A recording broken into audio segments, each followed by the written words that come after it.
근데 여러분들 그 칼슘 비료를 연면 시비를 하는 게 좋을까요? 안 좋을까요? 칼슘은 이동이 자유롭질 않아요. 이동이 잘 안 된다. 내가 만약에 칼슘을 잎에다가 뿌려줬어. 연면 시비를 했단 말이에요. 이동을 안 해요. 거기 있습니다, 그냥. 그러면 칼슘 결핍이 와서 내가 칼슘을 잎에다 뿌렸는데 이동을 안 하면 연면 시비한 효과가 없을 거 아니에요. 뿌리에다가 줬어요. 칼슘을 이제 뭐 물에 타서 줘야 되겠죠. 이 뿌리에 줘도 칼슘이 플러스 2가 그런데 요거보다 많은 뭐 플러스 3가인 뭐 철도 있긴 하지만 얘네들이 그 수가 굉장히 까다로워요. 칼슘 결핍이 오는 원인이 뭐냐면 첫 번째 물 부족. 칼슘 비료를 전혀 주지 않아도 물만 잘 줘도 토마토에 배꼽 썩는다거나 고추에 칼슘 결핍 잘 안 옵니다. 물이 부족하면 칼슘이 있어도 흡수가 안 돼요. 이 자연 상태의 토양이나 물에도 칼슘이 조금은 있어요. 물론 조금 부족하기 때문에 그것 때문에 칼슘 결핍이 오는 일은 많지 않습니다. 두 번째, 토양이나 물의 그 농도가 이건 다 틀리죠. 비료의 농도가 짙든 염의 농도가 짙든 이 씨가 그냥 높은 건 괜찮은데 5가 넘어가고 이러면 칼슘 흡수 잘 안 됩니다. 더 나쁜 거 있어요. 이제 pH라리죠. pH 6.5가 중성이라고 볼 때 5.5에서 6.0 뭐 이런 정도는 물만 잘 주면 괜찮아요. 근데 이보다 낮으면 흡수가 잘 안 됩니다. 또 하나 온도. 당연한 거죠. 온도가 낮으면 흡수가 될 수가 없고 잘 안 됩니다. 그 낮은 게 얼마큼 낮으냐? 뭐 작물마다 차이가 있는데 많이 낮아지면 흡수가 잘 안 돼요. 그러면 칼슘을 많이 줬어도 이씨가 높거나 이씨는 그냥 뭐 염이라든지 이런 이제 다른 비료의 성분이 올라갔을 때 그러니까 또 이렇게 pH가 낮다든지 온도가 낮다든지 이런 칼슘이 흡수가 안 됩니다.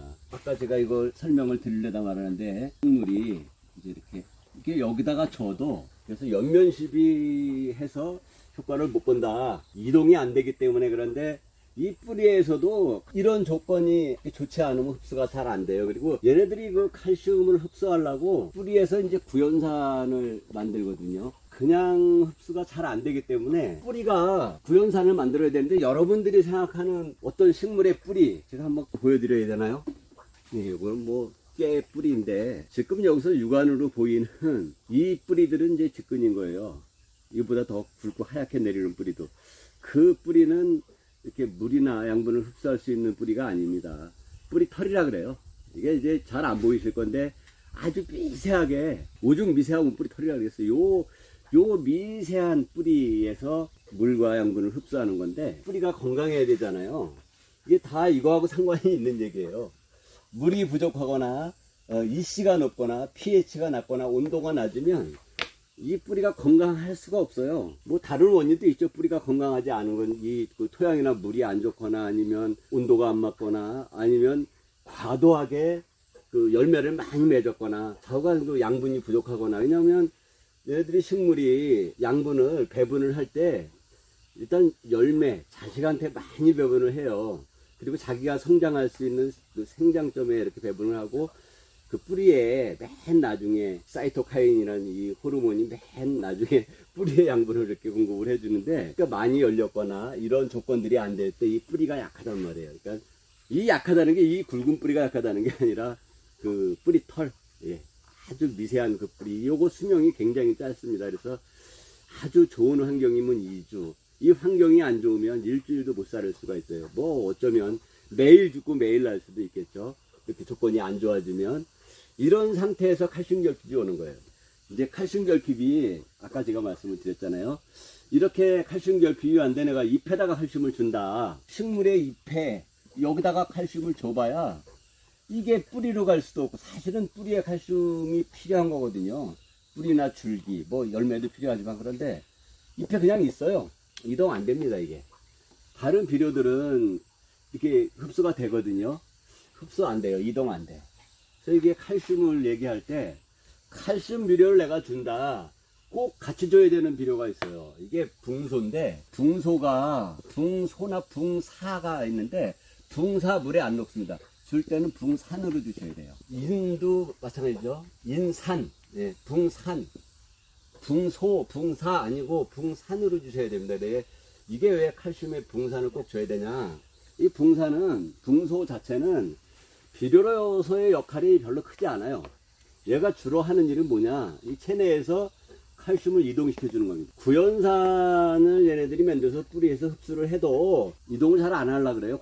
고정하려는 성격이 강한 이 비료이기 때문에 누군가 얘를 이동을 시켜줘야 되는데, 그게 바로 붕소라는 거죠. 근데 이 붕소가 예전에는 관행농법을 할 때 붕사라 그래서 이렇게 가루처럼, 밀가루처럼 생긴 걸 이렇게 뿌리기도 했는데, 뭐 관행농으로 하시는 분은 그거 뿌리셔도 됩니다. 그런데 그 재배를 하고 비료를 줄 때는 항상 칼슘 비료를 줄 때는 붕산도 줘야 된다. 칼슘 비료를 주던 안 주던 붕산이 필요한데, 이것도 똑같이 작물마다 많이 필요한 게 있고 적게 필요한 경우가 있지만, 대체로 지금 요쪽에 있는 것은 다 미량 요소잖아요. 요게 이제 다량 요소고, 미량 요소 중에 철하고 붕소, 에멘, 망간, 요거는 미량 요소 중에 비교적 양이 좀 많이 필요한 비료 종류예요. 그런데 그래서 이제 망간은 나중에 설명을 드릴게요. 이거는 또 이제 철하고 상관이 많아요. 철도 흡수 엄청 안 되고 이동 안 되는데, 철을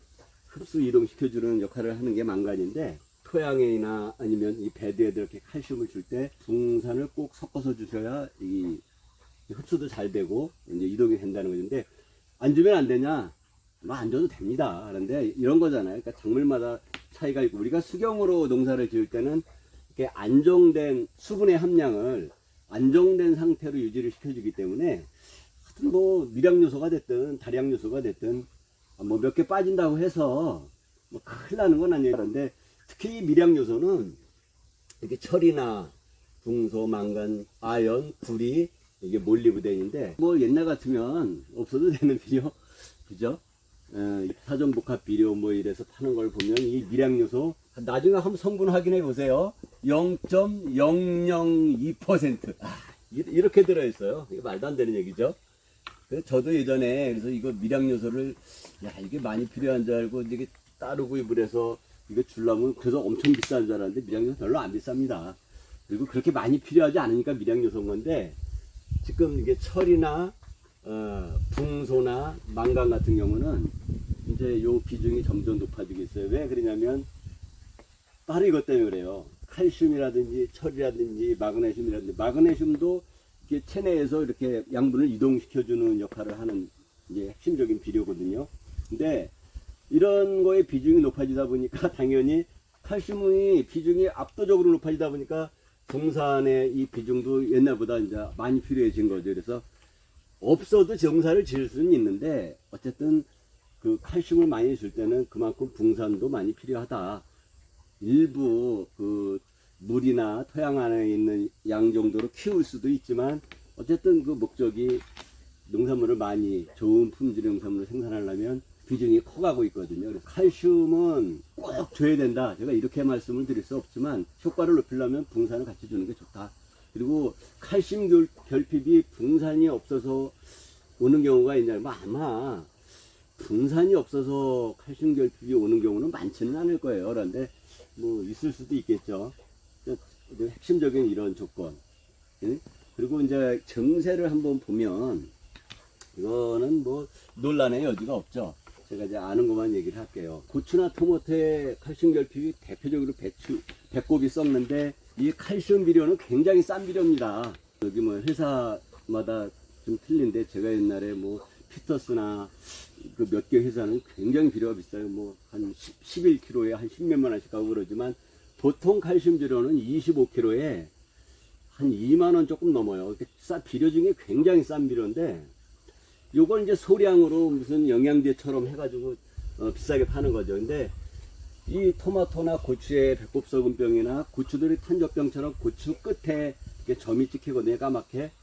이런 경우는 물만 주면 그거 없어져요. 그런데 칼슘을 안 줘도. 근데 이런 게 이제 토마토 같은 경우는 그게 양날의 검인 거죠. 내가 물을 줘버리면 토마토가 맛이 없는 거야. 그러니까 이제 이 수확기에 정식 초기에는 이제 물을 잘 주다가 수확기에 물을 이렇게 거의 끊다시피 하는데, 어느 정도는 그래서 뭐 감사하고 하죠. 그래서 칼슘을 주면 칼슘만 물 없이 줄 수는 없지 않습니까? 그러니까 그 너무 농도 짙게 줘도 물이 부족하면 똑같이 배꼽 썩어요. 그리고 이 칼슘이 아까도 말씀드렸지만 온도가 낮아도 흡수가 안 되지만 너무 높아도 흡수가 잘 안 돼요. pH가 낮아도 흡수가 안 되는데 높으면 높을 때는 웬만큼 높아도 흡수가 잘 된다는데 그 흡수가 굉장히 까다롭고 이동도 까다로워요. 그런데 이 같은 경우는 정세가 두 가지로 나와요. 보통 이제 이 묵은 잎에 잎 끝이 타는 거거든요. 딸기에는 말씀드렸다시피 칼슘을 질소보다 많이 준다 그랬잖아요.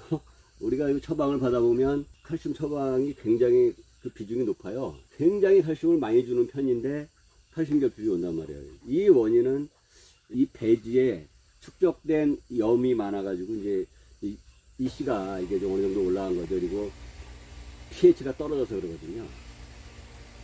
우리 농장에서 이렇게 딸기에 이렇게 묵은 잎이 이렇게 타는 이 특본 현상은 칼슘 결핍이 틀림없어요. 그런데 이거는 이제 pH가 떨어져서 그런 거고, 보통 이제 아까 말씀드린 토마토나 고추는 열매에서 오죠. 잎보다도 이 칼슘 결핍이 오는 원인에 따라서 처방은 달리해줘야 돼요. 이렇게 pH가 낮아져서 온 칼슘 결핍인 경우에는 pH만 올려주면 그냥 해결 되겠죠. 물이 부족해서 오는 칼슘 결핍이면 그게 물을 적당히 주거나 어느 저기만 처방을 해줘야지. 그 특히나 연면 시비 해주는 거 아무 소용없다 이런 말씀을 드려요. 이 외에도 뭐 칼슘은 방대한 내용이 있지만 한 가지만 더 말씀을 드리면, 이 틱번이 아니고 붕소가 너무 많이 줬어. 그러면 어떤 현상이 생길까요? 붕소가 칼슘을 이동시켜 주는데 권장량보다 많이 줬다고 무슨 장애가 있겠냐 그런데, 붕소 과다라고 얘기하기에는 맞는 말이기도 하고 상황에 따라 틀린 말이기도 한데, 이런 경우는 지금 제가 이건 샘플을 저기 찾을 수가 없는데, 아까 칼슘 결핍은 이렇게 묵은 잎이 끝이 타잖아요. 이 붕소 과다가 되면 신엽, 새로 나온 잎이 이렇게 까맣게 타거든요. 원래 신엽은 새로 나온 잎이라 연하고 색깔도 좋아야 되는데 그게 탁번에 까맣게 잎이 탄다는 건 그것도 칼슘이 부족한 거예요. 그런데 그걸 예전에는 붕소 과다라 했었는데, 붕소를 너무 많이 줘서 과다냐? 요거 그런 의미가 아닌 거예요. 작년에도 이제 화분에 딸기 심다 보니까 이제 실내에 놔두니까 그런 경우가 생기는데, 온도가 안 맞거나 광량이 적어지면 칼슘을 흡수해서 이렇게 활용을 해야 되는데 에너지가 생겨야 성장도 하고 뭐 열매도 키우고 이럴 건데, 해가 안 떠서 광합성을 못하면 성장을 못하지 않습니까? 열매도 안 자라고 잘 안 익고. 근데 이럴 때 이게 생기는 거예요. 아니면 날씨가 갑자기 추워지거나 온도가 얘가 성장할 수 없는 그런 조건이 되면, 그것도 똑같이 칼슘 결핍인데 그 흡수할 수 있는 조건을 갖춰서 붕산하고 같이 주셔라. 내 토양이나 물에 성질하고 같이 이렇게 결합을 해서 주시면 뭐 효과적으로 재배하는데 도움이 되겠죠.